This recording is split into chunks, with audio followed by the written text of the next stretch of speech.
Bagamat umabot na sa 5 ang bilang ng mga natagpuang submersible drones sa bansa sa taong 2024, ay nilinaw ng gobyerno na hanggang ngayon ay palaisipan pa rin kung saang bansa ito nanggaling. Kaugnay nito ay nanawagan naman si Senador Robin Padilla na huwag magpakalat ng maling impormasyon kaugnay sa drone gaya ng nakikita at nababasa sa social media. Si Troy Gomez magbabalita. Matapos matagpuan ng isang unmanned underwater drone sa karagatan ng Masbate ilang linggo na nakalilipas, ay inilahad ng Philippine Navy na hindi ito ang unang pagkakataon na may natagpo ang drone.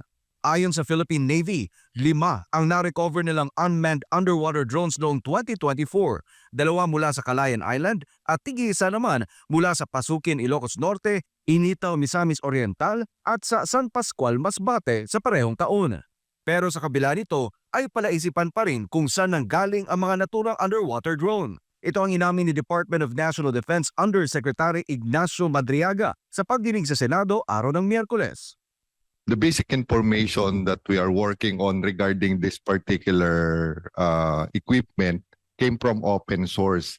And those information are being made as a baseline, and all of those information would have to be validated after the actual forensic has been concluded, ma'am. Para naman kay Undersecretary Eduardo De Vega ng DFA, malabo na may mag-claim pang bansa sa nasabing drone na ginagamit sa pag-aaral. Ipinunto ni De Vega, hindi ang drone ang mahalaga kundi ang impormasyon na nakuha nito na posibleng na-transmit na sa nagmamay-ari.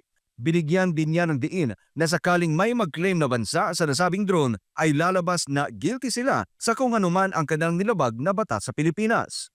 This drone is already useless pag na yung battery. However, if they ask it back, may ibig sabihin yun.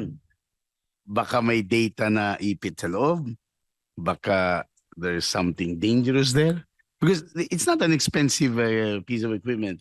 They don't need it back kung na-transmit na. Samantala, nananawagan naman si Senador Robin Padilla sa publiko na huwag magkalat ng maling impormasyon tungkol sa drone, lalo na't pinag-aaralan pa rin ito ng mga otoridad ng Pilipinas. Ipinunto ni Padilla na dapat ay iwasan muna ang mga kwento-kwento dahil sa posible itong makaapekto sa diplomatic relations sa China at sa iba pang bansa. Ngayon, kung kanino man galing yan, huwag muna tayong maghusga. Huwag tayong padalos-dalos. Sa panahon na ito na naglalagablab ang mga ibang lugar sa mundo, nakakatakot po kung tayo pa yung makikisawsaw pa dyan sa mga naglalagablab na lugar na yan. Siguro po sa oras na to, napakaganda na gumawa po ng pagdinig yung aking pong senador, sapagkat kailangan din natin itong pag-usapan dahil kung ano-ano yung mga lumalabas sa social media na hindi naman tama. Kita nyo, sa social media, ito daw binabawi na. Para sa Diyos at sa Pilipinas, kumahal. Troy Gomez nag-uulat, SMNI News.